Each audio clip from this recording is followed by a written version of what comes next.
الحمد لله نحمده ونستعينه ونستغفره ونؤمن به ونتوكل عليه ونعوذ بالله من شرور أنفسنا ومن سيئات أعمالنا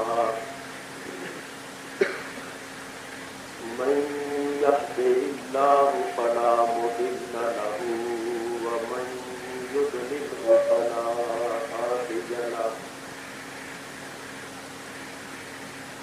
ونشهد أن لا إله إلا الله وحده لا شريك له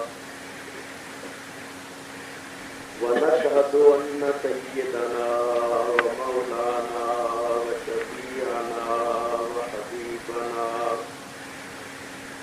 ورؤوفنا ورحيمنا محمدا عبده ورسوله صلى الله تعالى عليه وعلى آله وأصحابه وبارك وسلم. أما بعد فأعوذ بالله من الشيطان الرجيم. بسم الله الرحمن الرحيم.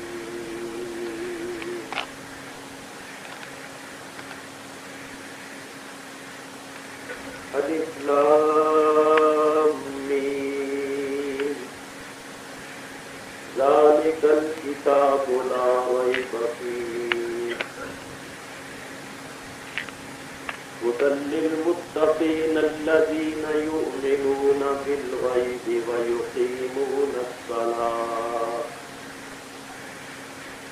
ويقيمون الصلاة ومما رزقناهم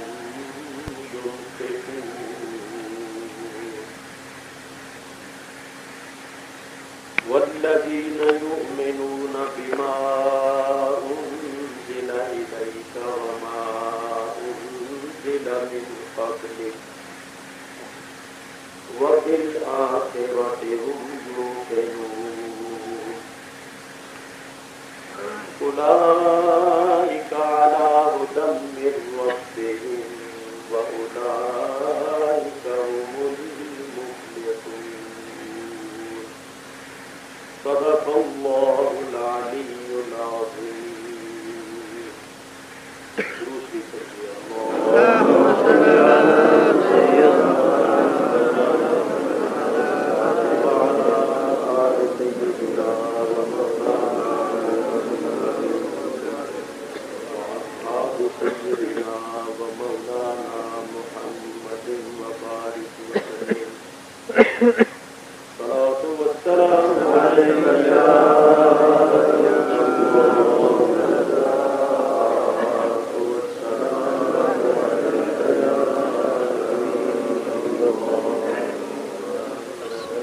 والسلام عليك يا رب العالمين.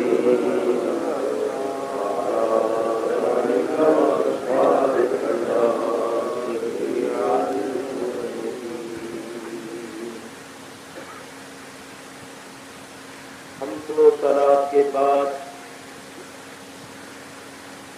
میں نے آپ حضرات کے سامنے سورہ بقرہ کی 5 ابتدائی آیتیں تلاوت کی ہیں. ان آیتوں کا لفظی ترجمہ اور چند تفسیری فوائد میں آپ حضرات کے سامنے پیش کروں گا. آپ حضرات بڑے سکون اور بڑے اطمینان کے ساتھ تشریف رکھتے ہوئے سنیں. وما توفیقی الا باللہ العلی العظیم. اللہ تعالیٰ ارشاد فرماتا ہے الف لام میم. اس کا حقیقی مطلب و مفہوم اللہ تعالیٰ اور اللہ تعالیٰ کے بتانے سے اس کا حبیب جانتا صلی صلی اللہ علیہ وسلم۔ بعض صورتوں کے شروع میں جو ایسے حروف آتے ہیں انہیں حروف مقطعات کہا جاتا ہے، جیسے الف لام میم، الف لام را، کاف ہا یا عین صاد، ہا میم عین سین قاف۔ ان حروف کا حقیقی مطلب اور مفہوم اللہ تعالیٰ اور اس کا رسول صلی اللہ علیہ وسلم جانتے ہیں، کیونکہ یہ ان کے درمیان اسرار ہیں، رموز ہیں، بھید ہیں۔ ان کو اسرار ہی رہنے دیجیے۔ میان عاشق و معشوق رمزیز، کرامن کاتبین را ہم خبر نیز۔ آگے چلتے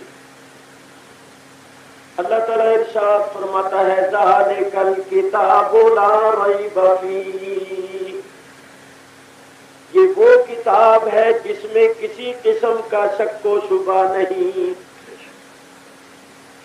قرآن کے شروع میں، قرآن کے سرے برق پر اللہ تعالیٰ نے یہ اعلان فرما دیا ہے کہ اے قرآن پڑھنے والوں، اے قرآن سننے والوں، اس قرآن کو پڑھنے اور سننے سے پہلے یہ جان لو، یہ مان لو کہ یہ وہ کتاب ہے جس میں کسی قسم کا شک و شبہ نہیں۔ یہ اللہ کی کتاب ہے اور ہر قسم کے شک اور شبہ سے پاک ہے۔ مکے کے کافروں نے یہ کہا کہ یہ اللہ کا کلام نہیں ہے، یہ حضرت محمد کا اپنا کلام ہے صلی اللہ علیہ وسلم۔ جس طرح شاعر کو ترتیب دے کر شعر بنا لیتے ہیں، اسی طرح یہ بھی اپنے گھر میں بیٹھ کر الفاظ کو جمع کر کے جوڑ کے آیت بنا کر ہمارے سامنے پیش کر دیتے ہیں، تو یہ ان کا اپنا کلام ہے۔ کافروں نے معاذ اللہ نبی کریم علیہ الصلوۃ والسلام کو شاعر قرار دیا اور قرآن کو شعر کہا۔ جب انہوں نے ایسا کہا تو اللہ تعالیٰ نے آیہ کریمہ اتاری۔ اللہ تعالیٰ ارشاد فرماتا ہے وَإِن كُنتُمْ فِي رَيْبٍ مِّمَّا نَزَّلْنَا عَلَىٰ عَبْدِنَا فَأْتُوا بِسُورَةٍ مِّن مِّثْلِهِ وَادْعُوا شُهَدَاءَكُم مِّن دُونِ اللَّهِ إِن كُنتُمْ صَادِقِينَ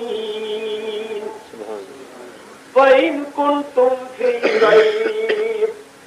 اللہ فرماتا ہے اے منکرو، اے کافرو، اگر تم کسی شک اور شبہ میں مبتلا ہو، قرآن میں شک و شبہ نہیں، کتاب کے پر حق ہونے میں کوئی شک و شبہ نہیں۔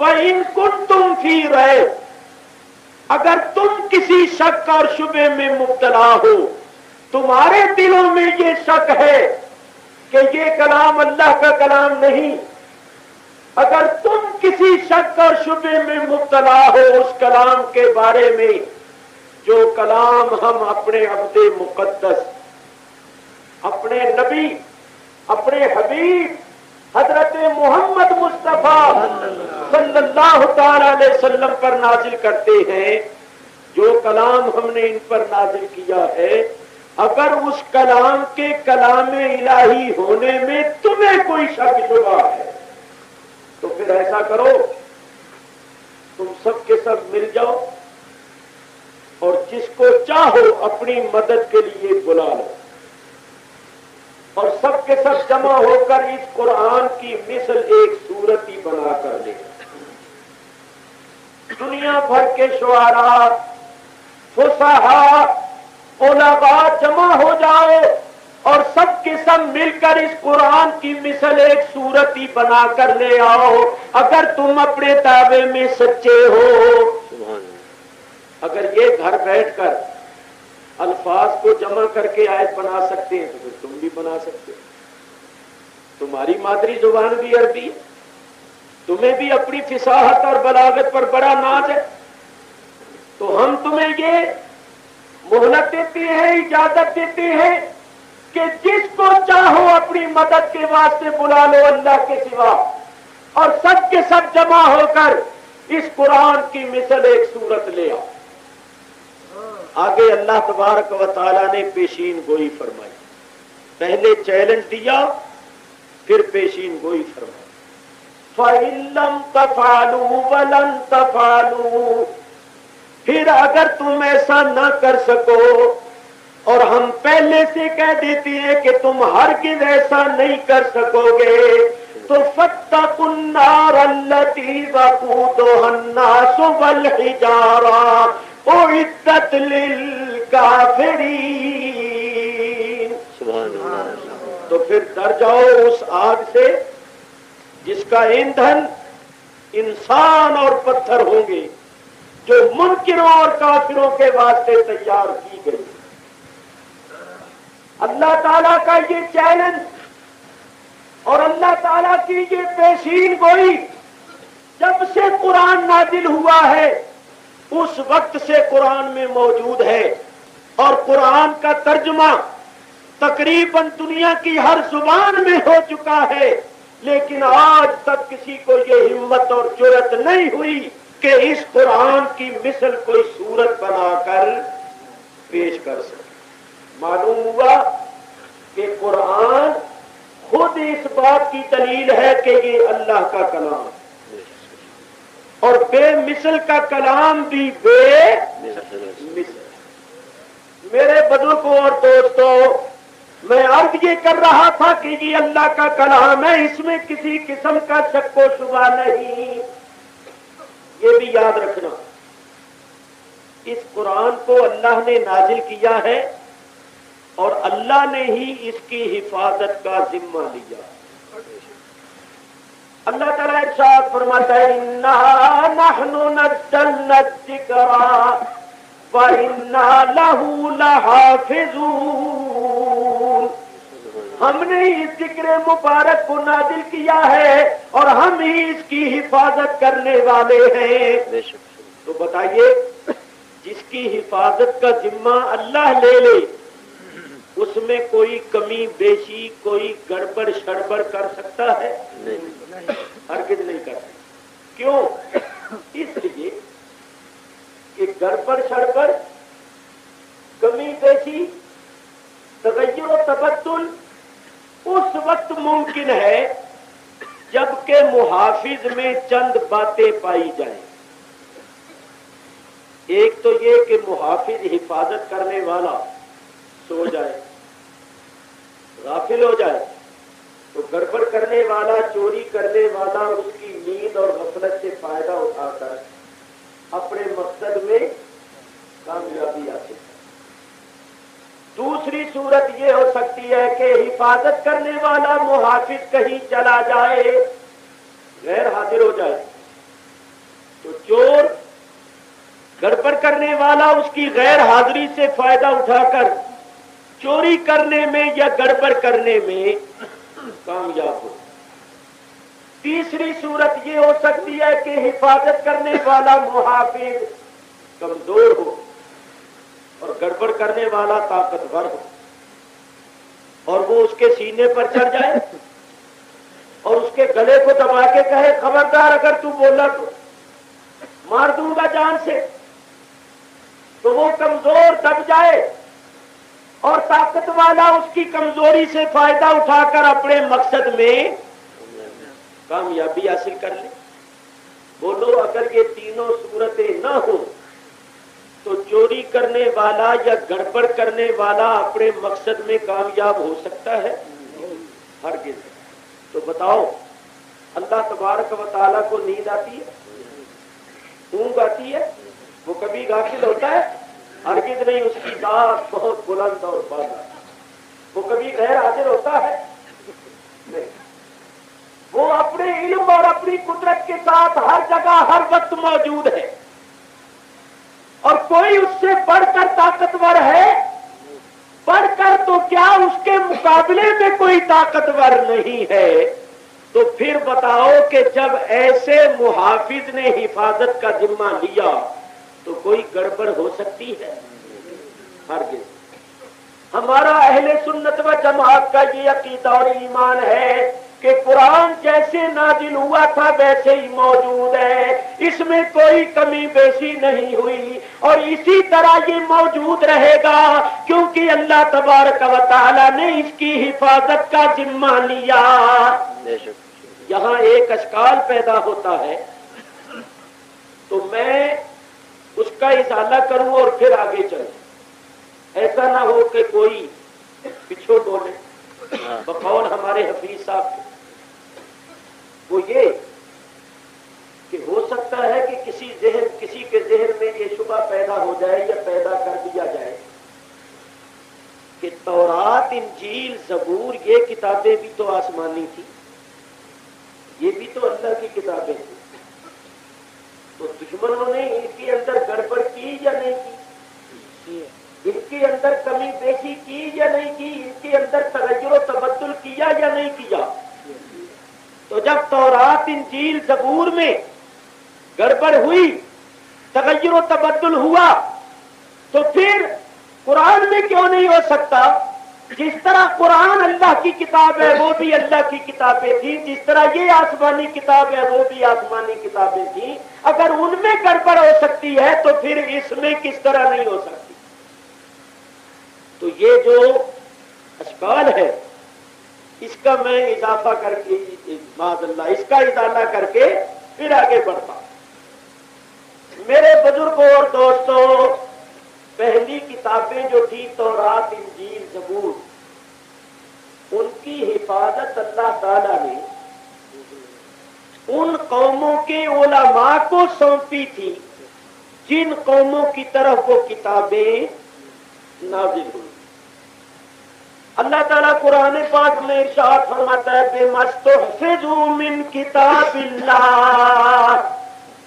اس آیت کے اندر یہ حقیقت موجود ہے کہ اللہ تبارک و تعالیٰ نے جن قوموں کی طرف وہ کتابیں نازل کی تھی ان قوموں کے علماء کو ان کتابوں کا محافظ بنایا تھا، اور ان کتابوں کی حفاظت کی ذمہ داری اللہ تعالیٰ نے ان قوموں کے علماء کو سونپی۔ مگر ہوا یہ کہ جن کو اللہ نے محافظ بنایا تھا وہی چور بن گئے، جن کو اللہ نے باغ کا مالی بنایا تھا انہوں نے جڑیں کاٹنی شروع کر دی، تو کتابوں کے اندر انہوں نے تغیر و تبدل کر دیا۔ لیکن یاد رکھو، پہلی کتابوں کی حفاظت تو اللہ تعالی نے علماء کے سپرد کی تھی، علماء کو سونپی تھی، لیکن قرآن کی حفاظت کا ذمہ اللہ نے خود لیا۔ کیوں؟ اس میں حکمت کیا ہے؟ حکمت یہ ہے کہ پہلی کتابوں میں جو گڑبڑ ہوئی، جو تغیر و تبدل ہوا، قرآن نے آ کر اس کی وضاحت کر دی، اور قرآن کے بعد کسی اور کتاب نے نازل ہونا ہی نہیں۔ اگر اس میں کوئی گڑبڑ کرتا، اس میں کوئی تغیر و تبدل کرتا، تو اس کی وضاحت پھر کس طرح ہوتی؟ کیونکہ قرآن کے بعد تو کسی کتاب نے نازل ہونا ہی نہیں، کسی پیغمبر نے آنا ہی نہیں تھا۔ تو اللہ تعالیٰ نے یہ فرمایا کہ پہلی کتابوں میں جو گڑبڑ ہوئی اس کی صفائی قرآن نے آ کر پیش کر دی۔ قرآن میں گڑبڑ ہوتی تو اس کی صفائی کرنے کے واسطے کسی اور کتاب نے آنا نہیں تھا۔ تو جس طرح میرے نبی کی نبوت قیامت تک رہے گی، اسی طرح قرآن کریم کی ہدایت بھی قیامت تک آنے والے لوگوں کے واسطے ہے۔ تو اس کی حفاظت میں خود لیتا ہوں تاکہ کوئی دین کا دشمن اس کتاب کے اندر تغیر و تبدل کرنے میں کامیاب نہ ہو۔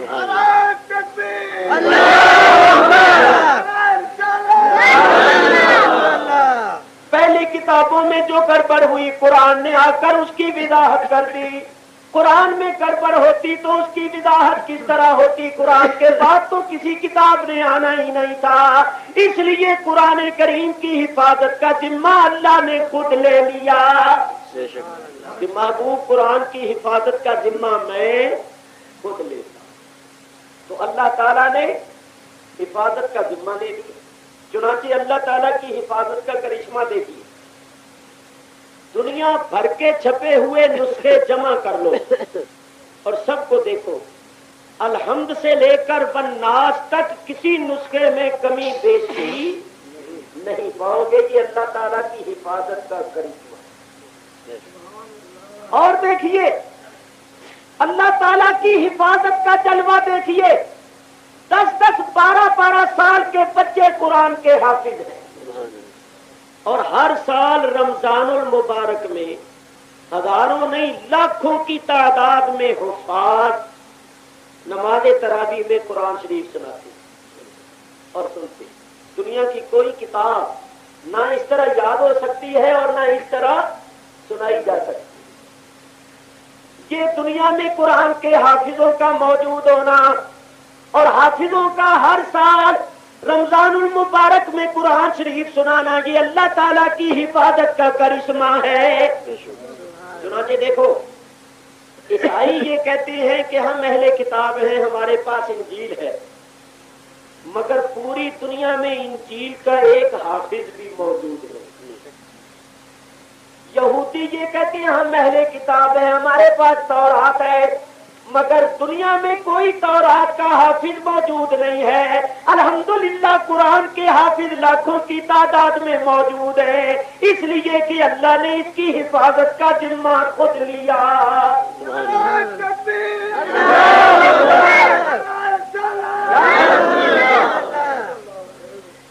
میرے بزرگوں اور دوستوں یہ اللہ تعالیٰ کی حفاظت کا ادنا کرشمہ.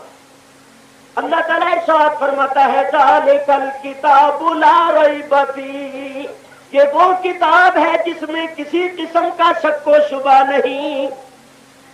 قرآن میں کوئی مقام شک اور شبہ کا نہیں.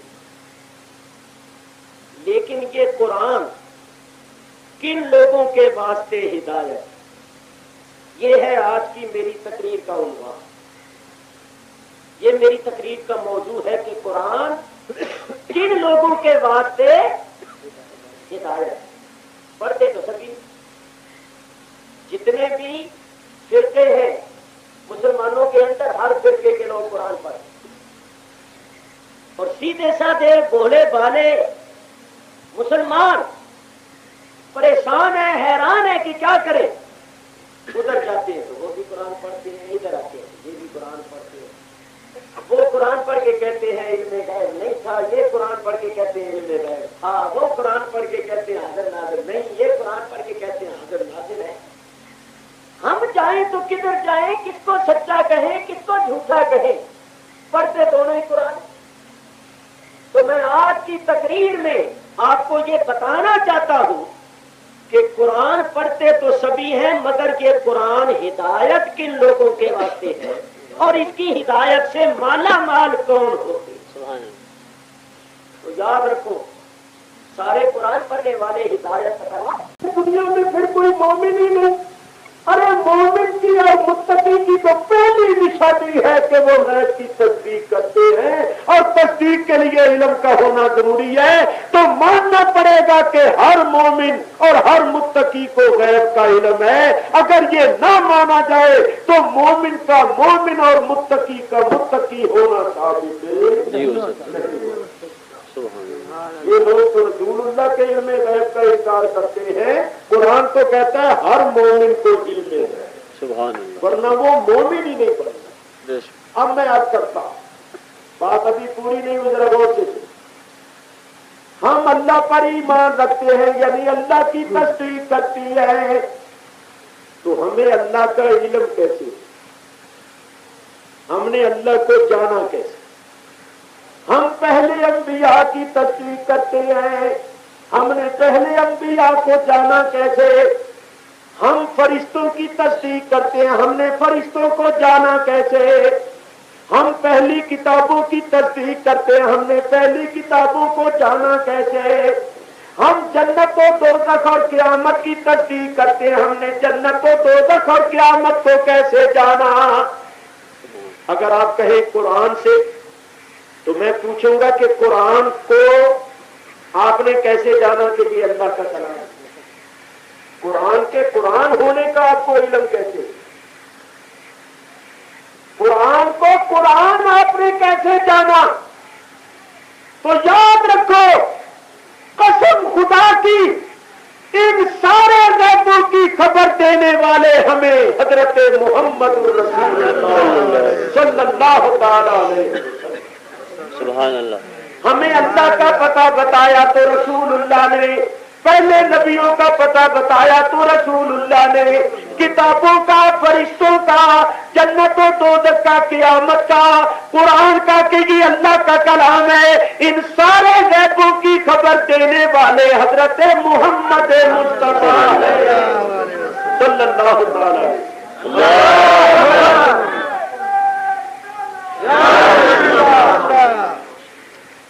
ہمارے پیر و مرشد قطب ربانی شیر یزدانی حضرت میاں شیر محمد صاحب نقش بندی مجددی شرط پوری رحمت اللہ تعالی علیہ بڑے کامل اکمل ولی اللہ ہوئے ہیں۔ وہ کبھی کبھی ذوق شوق کے عالم میں یہ شعر پڑھا تھا، سبحان اللہ، فرماتے تھے خدا کس کو کہتے تھے کیا جانتے تھے، سبحان اللہ، خدا کس کو کہتے تھے کیا جانتے تھے، وہ تیری زبان سے سنا ہے محمد صلی اللہ علیہ وسلم۔ اعلیٰ حضرت امام اہل سنت مولانا شاہ احمد رضا فاضل بریلوی رحمت اللہ علیہ بھی اسی مضمون کا ایک شعر فرماتے ہیں، سبحان اللہ، فرماتے ہیں فیض پہنچا رضا احمد پاک سے، سبحان اللہ، فیض پہنچا رضا احمد پاک سے، ورنہ تم کیا سمجھتے خدا کون ہے؟ سبحان اللہ، خدا کی قسم یہ حضور کا ہے۔ سبحان اللہ، ہم نے خدا کو جانا، ہم نے پہلے انبیاء کو جانا، ہم نے جنت و دوزخ کے حالات کو جانا، تو سرکار دو عالم علیہ الصلوۃ والسلام کے بتانے سے جانا، تو ہمیں ان سارے غیبوں کی خبر دی سرکار نے، ہم نے سرکار کے بتانے سے ان غیبوں کو جانا اور پھر ان کی تصدیق کی تو ہم مومن قرار پائے۔ تو بولو ہم غیب جانتے ہیں یا نہیں جانتے؟ جانتے ہیں، تو جو لوگ کہتے ہیں کہ جو یہ عقیدہ رکھے کہ اللہ کے سوا کوئی اور غیب جانتا ہے وہ مشرک ہے، تو بولو اس کا فتویٰ کتنا غلط ہے؟ پھر تو کوئی دنیا میں مسلمان نہ رہا ہے۔ یاد رکھو، نبی پاک غیب جانتے ہیں اللہ کے بتانے سے، اور ہم غیب جانتے ہیں نبی پاک کے بتانے سے۔ سبحان اللہ، سبحان اللہ، نبی پاک کو اللہ تعالیٰ نے اتنا غیب دیا جتنا ان کی شان کے لائق تھا، اور نبی پاک نے ہمیں اتنا غیب بتایا جتنا ہمارے بتانے کے لائق تھا۔ سبحان اللہ،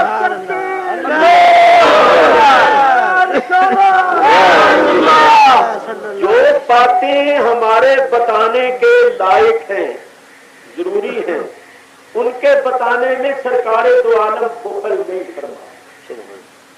قرآن پڑھ کے اللہ تعالیٰ ارشاد فرماتے ہیں فما ہوا للغیب بضنین، میرا یہ رسول غیب کی باتیں بتانے میں بخل نہیں کرتا۔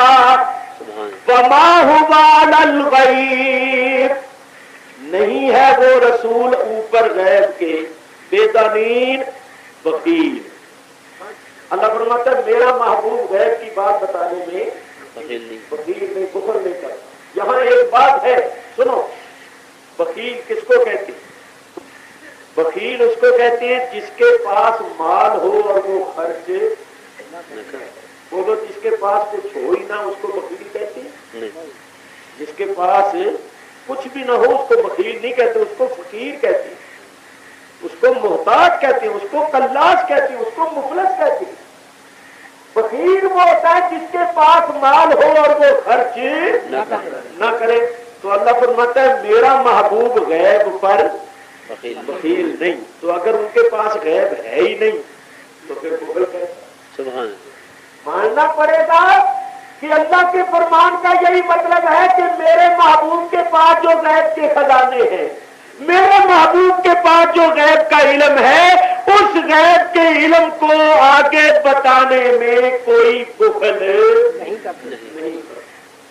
غیب کی بات بتانے میں میرا رسول بخل نہیں کرتا، آگے اپنے غلاموں کو بھی غیب کی بات بتاتا ہے۔ تو ماننا پڑے گا کہ حضور کے پاس غیب ہے، اگر ہے ہی نہیں تو پھر بخل کیسا؟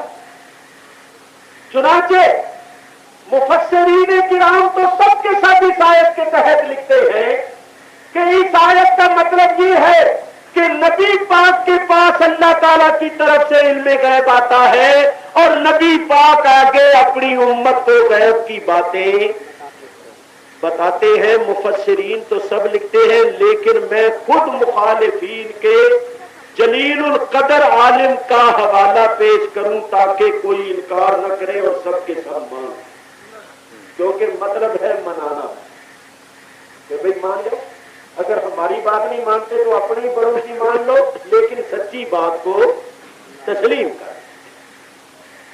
مخالفین کے بہت بڑے عالم مولوی شبیر احمد صاحب عثمانی، انہوں نے قرآن کی تفسیر لکھی ہے مختصر، تاج کمپنی نے بھی اس کو چھاپا، ترجمہ ہے مولوی محمود الحسن کا جو دیوبند کے صدر مدرس اور شیخ الحدیث تھے، اور حاشیہ ہے مولوی شبیر احمد صاحب عثمانی۔ اسی آیت کے تحت وما ہوا علی الغیب بضنین، مولوی شبیر احمد صاحب کیا لکھتے ہیں، میں بعین ہی ان کی عبارت آپ کے سامنے پیش کرتا ہوں۔ لکھتے ہیں یعنی یہ پیغمبر ہر قسم کے غیوب کی خبر دیتا۔ وما ہوا علی الغیب بضنین کی تفسیر میں کیا لکھتے ہیں، یعنی یہ پیغمبر ہر قسم کے غیوب کی خبر دیتا ہے، ماضی سے متعلق ہو یا مستقبل۔ ایک تو یہ سمجھو غیوب جمع ہے غیر کی، اس کے اوپر ہر قسم کا لفظ، تو مطلب یہ ہوا کہ ہر قسم کے غیبوں کی خبر دیتی، ماضی سے متعلق ہو یا مستقبل، وہ غیب گزرے ہوئے زمانے سے تعلق رکھتے ہوں یا آنے والے زمانے سے تعلق رکھتی ہوں۔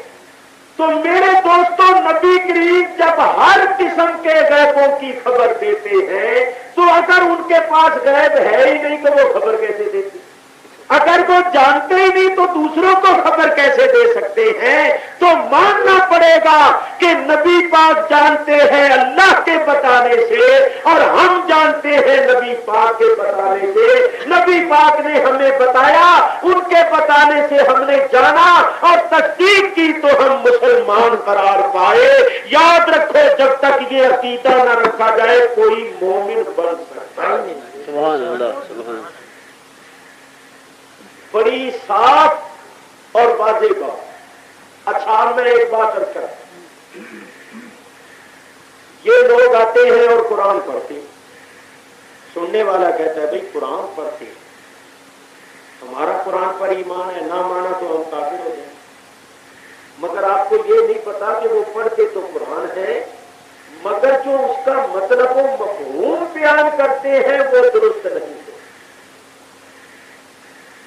چنانچہ امیر المومنین حضرت علی کرم اللہ تعالی وجہ الکریم کے زمانے میں جو لوگ آپ سے الگ ہو گئے تھے آپ کو چھوڑ گئے تھے جن کو کہا جاتا ہے خارجی، وہ بھی قرآن ہی پڑھتے، وہ بھی قرآن ہی پڑھتے، اور کیا کہتے ان الحکم الا للہ، اللہ کے سوا کسی کا حکم نہیں، اللہ کے سوا کوئی حاکم نہیں۔ وہ کہتے تھے اللہ کے سوا کوئی حاکم نہیں، تو جب اللہ کے سوا کوئی حاکم ہی نہیں تو ہم حضرت علی کو حاکم نہیں مانتے، کیونکہ اللہ کے سوا کوئی اور حاکم ہے ہی نہیں، تو حضرت علی حاکم کیسے بن گئے؟ ہم ان کو اپنا حاکم نہیں مانتے، تو وہ بھی قرآن ہی پڑھتے۔ تو حضرت علی نے سن کر کیا فرمایا؟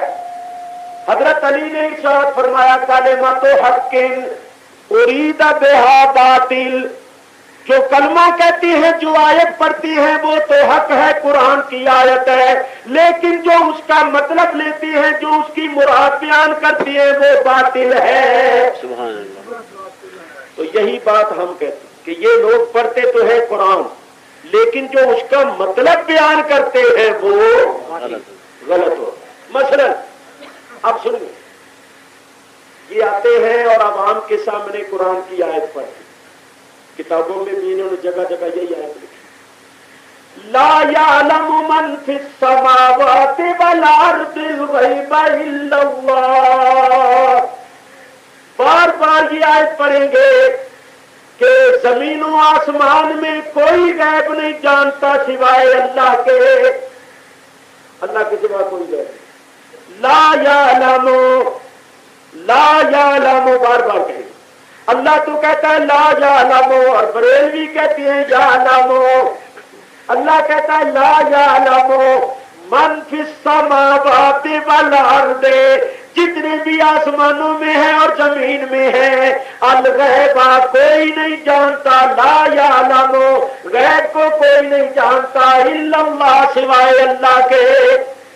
بار بار یہ آیت پڑھیں گے کہ اللہ کے سوا کوئی غیب نہیں جانتا۔ اگر غور کرو، اللہ فرماتا ہے میرے سوا کوئی غیب نہیں جانتا، جیسا کہ یہ ترجمہ کرتے ہیں، تو اللہ تو فرماتا ہے میرے سوا کوئی نہیں جانتا، تو نبی کریم نے سینکڑوں ہزاروں غیبوں کی خبر دی یا نہیں دی؟ گزرے ہوئے زمانے کے غیب بتائے، آنے والے حالات سب بتائے، میرے بعد 30 دجال ہوں گے، کذاب ہوں گے جو نبوت کا دعویٰ کریں گے، یہ غیب کی بات ہے یا نہیں؟ میرے بعد ہوں گے 30 ہوں گے نبوت کا دعویٰ کریں گے اور وہ دجال ہوں گے۔ حضور نے قیامت کی نشانیاں بیان کی یا نہیں کی کہ قیامت کے قریب قریب کیا کیا ہوگا؟ حضور علیہ السلام نے کیا کیا بیان کیا؟ اب میں ایک دو حدیثیں پیش کر دیتا ہوں جن سے آپ کو اندازہ ہو جائے گا، پھر آیت کا مطلب بھی پیش کروں۔ امیر المومنین حضرت عمر فاروق رضی اللہ تعالیٰ عنہ فرماتے ہیں، صحیح بخاری اور صحیح مسلم کی حدیث ہے، صحیح بخاری اور صحیح مسلم کی حدیث، فرماتے ہیں فاخبرنا، بس خبریں دی ہم کو رسول اللہ صلی اللہ علیہ وسلم، کہاں سے کہاں تک، کتنی خبریں دی؟ حضرت عمر فرماتے ہیں عن بدء الخلق حتی دخل اہل الجنت منازلہم واہل النار منازلہم حفظہ من حفظہ ونسیہ من نسیہ۔ فرماتے ہیں عن بدء الخلق، مخلوقات کی ابتدا سے لے کر حتی دخل اہل الجنت منازلہم واہل النار منازلہم، یہاں تک کہ قیامت قائم ہو گئی، حساب کتاب ہو گیا، جنتی جنت میں اپنی اپنی منزلوں میں پہنچ گئے اور جہنمی جہنم میں اپنے اپنے ٹھکانوں میں پہنچ گئے، جس نے یاد رکھا سو یاد رکھا، جس نے بلا دیا سو بلا دیا۔ مخلوقات کی ابتدا سے لے کر دخول جنت و نار تک، یعنی جنتیوں کے جنت میں جانے اور دوزخیوں کے دوزخ میں جانے تک کی ساری خبریں سرکار نے ہمارے سامنے بیان کرا۔ سبحان اللہ۔ یہ حضرت عمر فرماتے ہیں صحیح بخاری اور صحیح مسلم کی ہے۔ حضرت حذیفہ فرماتے ہیں فاخبرنا بما کان وبما هو کائن، سرکار نے جو کچھ ہو چکا تھا اور جو کچھ ہونے تھا ساری خبریں ہمارے سامنے بیان کر دی. سبحان اللہ. نہیں, یہی حضرت حذیفہ فرماتے ہیں کہ کوئی پرندہ پر بھی نہیں ہلاتا ہوگا مگر اس کی خبر بھی حضور نے ہمارے سامنے بیان کی. سبحان اللہ. غور کرو, حضور نے سینکڑوں ہزاروں غیب کی باتیں بیان فرمائی اور اللہ فرماتا ہے میرے سوا کوئی غیب جانتا ہی. تو جب اللہ کے سوا کوئی جانتا ہی نہیں تو پھر نبی کریم نے غیبوں کی باتیں کیسے بیان کر دی؟ اس سے تو اللہ کا کذب لازم آیا کہ معاذ اللہ خدا جھوٹ بول رہا. کوئی غور کر رہے ہو میری بات کی طرف؟ اللہ تو یہ فرماتا ہے میرے سوا کوئی غیب نہیں جانتا اور رسول اللہ نے ہزاروں غیبوں کی خبریں دی. تو اس سے اللہ تعالیٰ کے کلام کا جھوٹا ہونا لازم آتا ہے کہ اللہ تو یہ فرماتا ہے میرے سوا کوئی جانتا ہی نہیں. تو جب اللہ کے سوا کوئی جانتا ہی نہیں تو یہ رسول اللہ کیسے غیب کی خبریں دے رہے؟ تو معلوم ہوا کہ یا تو اللہ کا کلام جھوٹا ہے, اللہ کے کلام کا جھوٹا ہونا لازم آتا ہے کیونکہ اللہ فرماتا ہے میرے سوا کوئی جانتا نہیں اور رسول اللہ بتا رہے ہیں غیب کی بات. تو لوگ کہیں گے, کہنے والا کہہ سکتا ہے کہ اللہ تو فرماتا ہے میرے سوا کوئی جانتا ہے. تو اگر کوئی جانتا نہ ہوتا تو پھر کوئی غیب کی خبر بھی نہ دے اور رسول اللہ نے ہزاروں غیبوں کی خبریں دی تو معلوم ہوا کہ اللہ کی بات جو ہے وہ صحیح نہیں ہے. بولو اللہ کے کلام کا جھوٹا ہونا لازم آتا ہے یا نہیں؟ لازم آتا ہے. تو پھر اس آیت کا مطلب کیا ہے آؤ میں بتاؤں. جیسا کہ مفسرین کرام نے فرمایا کہ لا یعلم من فی السماوات والارض الغیب الا اللہ کا مطلب یہ ہے اللہ فرماتا ہے زمین و آسمان میں جتنے بھی ہیں ان میں کوئی ایسا نہیں جو ذاتی طور پر غیب جانتا ہو. ذاتی طور پر خود بخود غیب جاننا اللہ فرماتا ہے یہ میری شان. اس آیت کا مطلب کیا ہے کہ ذاتی طور پر اللہ کے سوا کوئی نہیں. بولو صحیح مطلب کیا ہے؟ ذاتی طور پر اللہ کے سوا کوئی نہیں جانتا.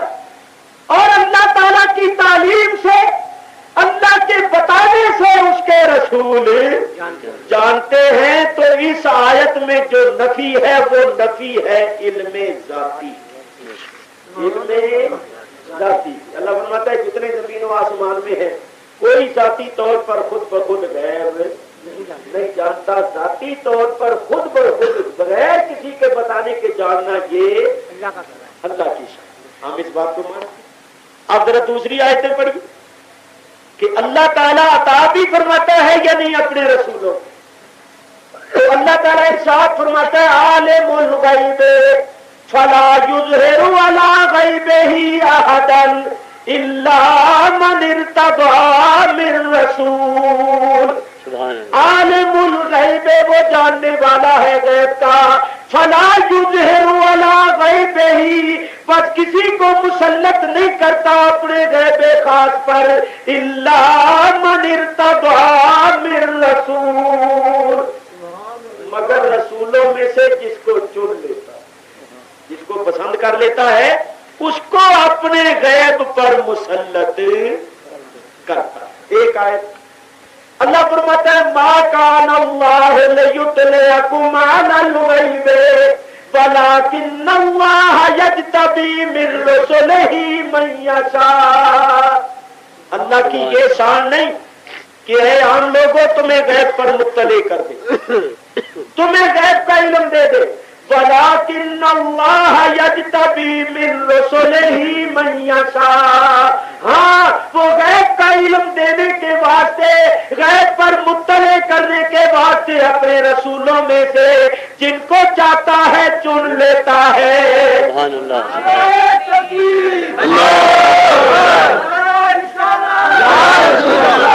ذالک من انباء الغیب نوحیہ الیک.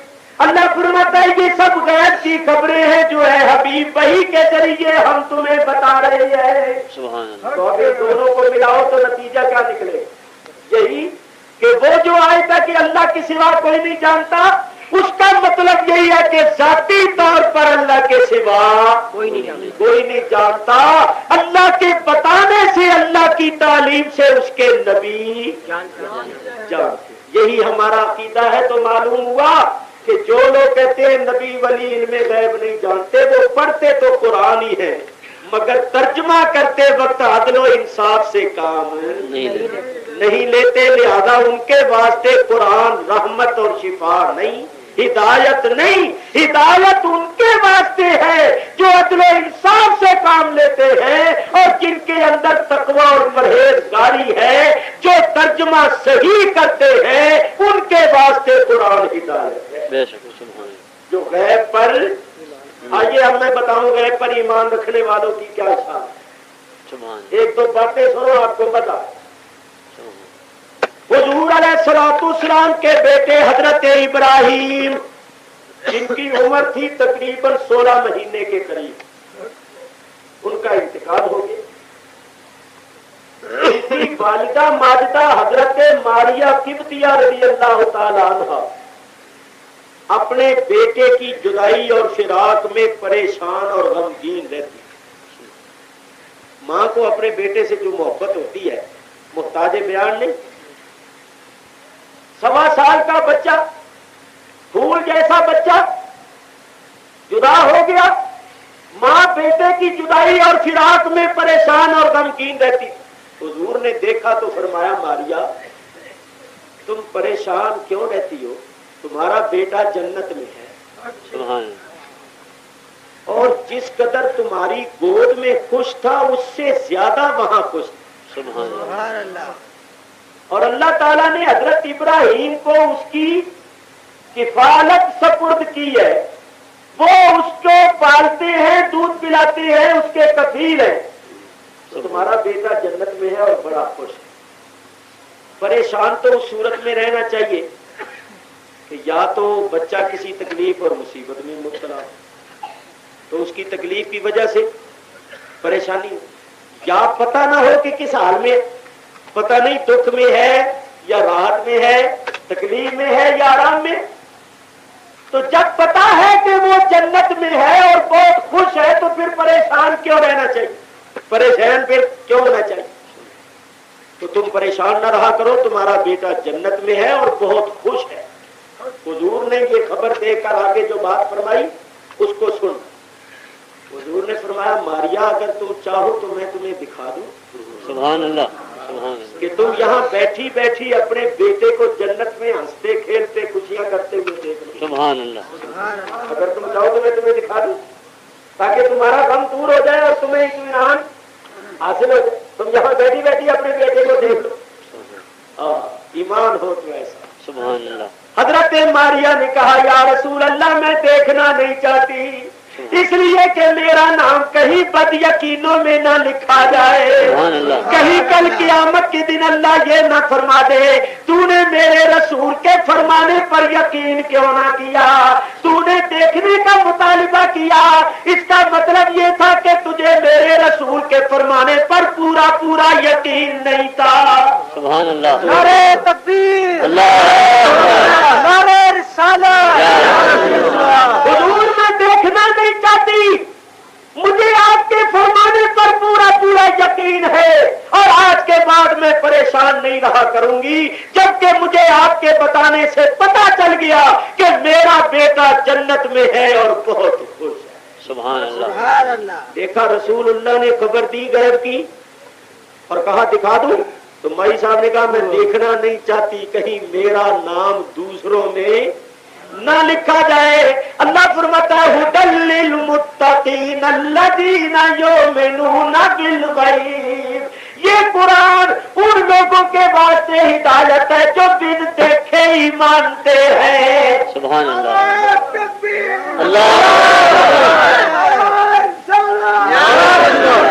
اللہ کو دیکھا نہیں مگر رسول اللہ کے بتانے پر یقین رکھتی ہے.